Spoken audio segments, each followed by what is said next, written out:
Now imagine for a moment that you are not the thinker of your thoughts, but the awareness that is behind it. And you are not the doer of your actions, but the witness that is witnessing it. Today we will look at the nature of the mind, and we will look at what antakarana is. We will look at the 4 aspects of the antakarana, that is manas, buddhi, ahankara and chitta, and we will also look at the different levels of the mind. So this is a masterclass on mind, and basically through this video we will understand how we can control our mind and through this control our life.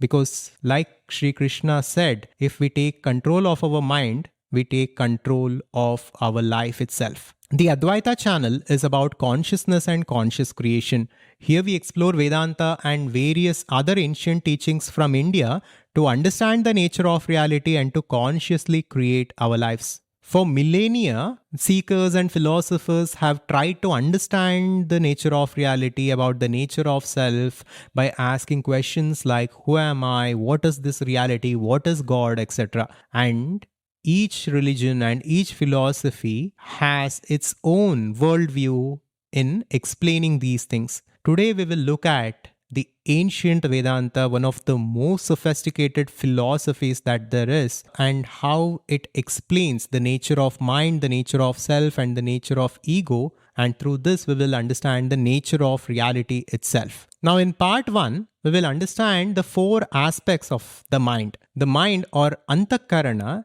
is the inner instrument as explained in Vedanta. And this inner instrument that each of us are, or each of us have, has 4 aspects to it. There is manas, buddhi, ahankara and chitta. Manas is memory. Buddhi is intellect.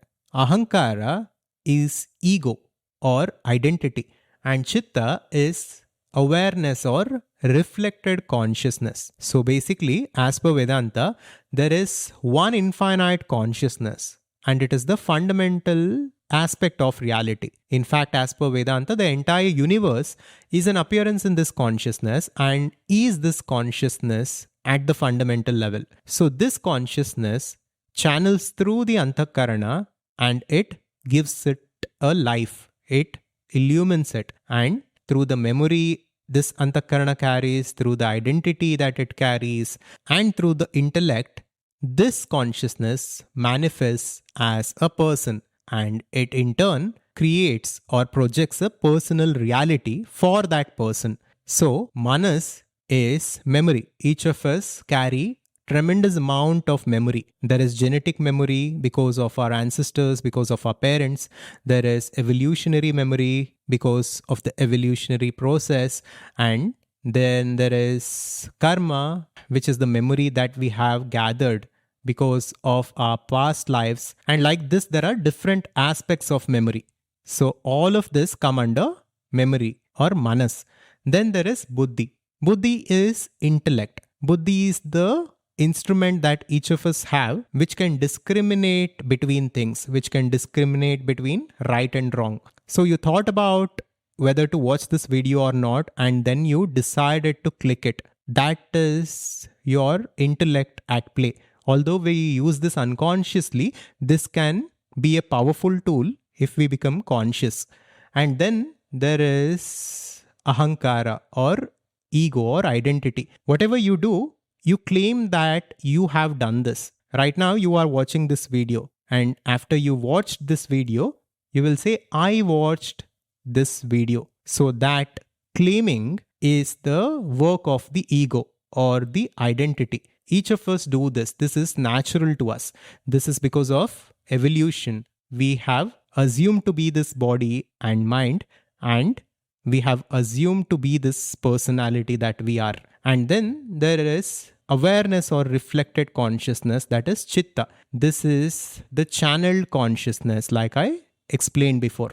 So these 4 are the aspects of the mind. With this, let us come to the second part, and from here we will look at Arjuna's journey in the battlefield of Kurukshetra, and we will understand how Krishna helped him overcome his doubts and his fear to understand the nature of reality and to perform his duties in the right way. So, part 2 is about the surface level of the mind. Now imagine Arjuna in the battlefield, confused, angry, sad, desperate, and coming to Krishna for help. His mind is filled with doubts and fears, and he is fully associated with ego, with his own self identity, and he's not thinking about reality in a holistic way from a bigger perspective. So, this is the surface level of the mind, and this is unconscious being.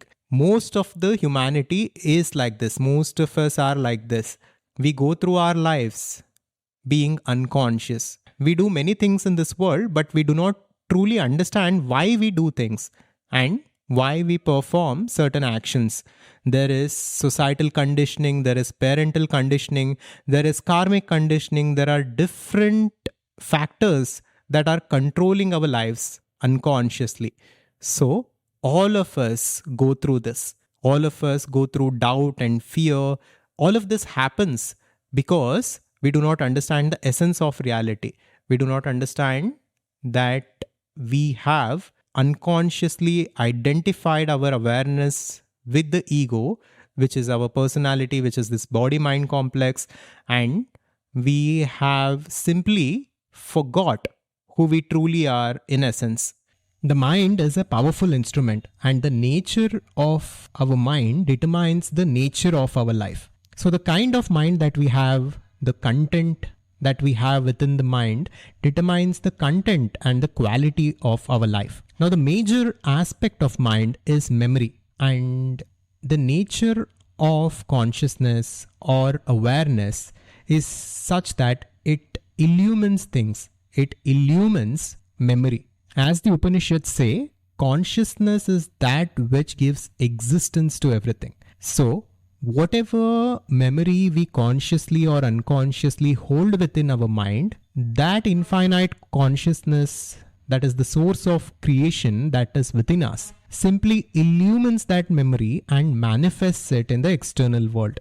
This is why the great Ashtavakra said, Yamati Sagati Bhavet. However you keep your mind, such a kind of life you live. And this is why Sri Krishna says in Bhagavad Gita, mind can be your best friend or your worst enemy based on how you tame it and how you keep it.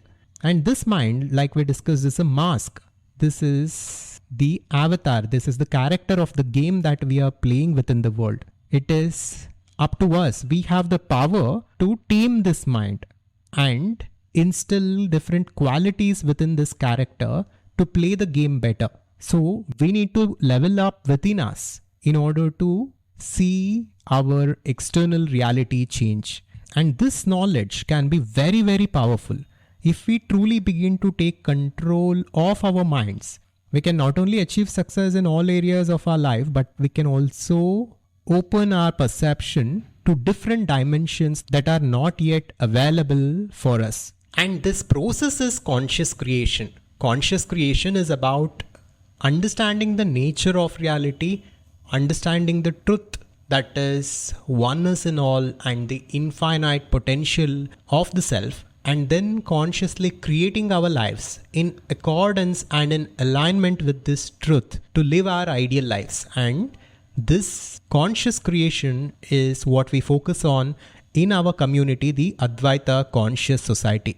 Now, let's come to part 3. Here, let us understand the deeper levels of the mind. Some call this subconscious mind. Arjuna, as he begins to listen to Sri Krishna, he goes deeper and deeper within himself. As Sri Krishna begins to reveal the truth of Bhagavad Gita to Arjuna, and as Arjuna begins to listen to this truth, slowly Arjuna contemplates on this and he begins to go deeper and deeper within himself. His deep-seated assumptions, unconscious conditioning, belief systems, samskaras, vrittis, vasanas, etc. slowly becomes evident to Arjuna. Slowly he becomes aware of his conditioning. Our subconscious mind shapes our perception and reactions. It is the lens through which we interpret this world, but even this is not our true self. It is simply a collection of impressions gathered over time. With this, let us come to part 4. which is the ego. Slowly, as Krishna explains to Arjuna the nature of self and the nature of the ego, Arjuna realizes that all of the problems that he is experiencing is because of this ego. It is because of his identification with this fictional character called Arjuna. He begins to realize that there is something beyond the ego, but the ego is stopping him to realize that, and this ego is the cause of his fear and sorrow and suffering and all the worry that he was going through. At the core of Arjuna's dilemma is his sense of I, his identity as a warrior, a prince, a friend. This is the ego, the center around which our entire psychological structure revolves. The ego is what we generally refer to as I, as me, right? Whenever we do something, we say that I did it.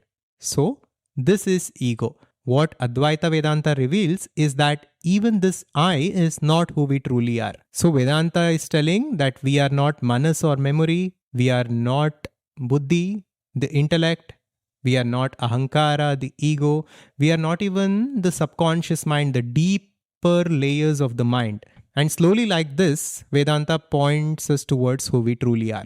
With this, let us come to part 5, which is pure consciousness. Slowly, like this, Sri Krishna guides Arjuna through different chapters of Bhagavad Gita to realize his own self as that infinite, boundless consciousness, which is beyond mind, which is beyond memory, which is beyond ego, which is beyond intellect, and all the deeper layers of the mind. When Arjuna begins to see himself like this, all his doubts, all his fears slowly vanishes, because once he begins to see reality from the highest perspective, the way it truly is, what he needs to do at that moment becomes obvious to him. What needs to be done for the welfare of society, for the greater good of the whole world becomes obvious to him.